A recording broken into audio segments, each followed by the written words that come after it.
Desert safari കഴിഞ്ഞ് ഞങ്ങൾ നേരെ എത്തിയത് ഡെസേർട്ട് ക്യാമ്പിലേക്കാണ്.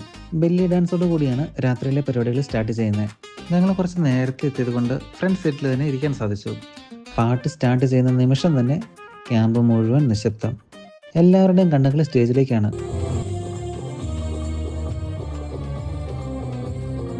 ഇത് കഴിഞ്ഞ് ഫയർ ഷോ സ്റ്റാർട്ട് ചെയ്തു.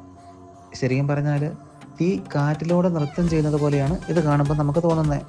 ഒരു ചെറിയ തെറ്റ് മതി വലിയ അപകടം വിളിച്ചു വരുത്താനായിട്ട്. തീയോട് മുഖാമുഖം നിന്നാണ് ഇവർ ഈ പ്രകടനമെല്ലാം നടത്തുന്നത്. ഞാനാണെങ്കിൽ ഇരിക്കുന്നതോ ഫ്രണ്ട് റോയിലും. ഈ തീയുടെ ചെറിയൊരു ചൂട് എനിക്കും അനുഭവപ്പെടുന്നുണ്ട്. ഫയർ ഷോ കഴിഞ്ഞതോടെ Arabic style dinner, Arabic salads, barbecue chicken, grilled chicken, അങ്ങനെ കുറേ ഐറ്റംസ് ഉണ്ടായിരുന്നു. ഇതെല്ലാം കണ്ടപ്പോൾ ഒരു കാര്യം ക്ലിയറായി.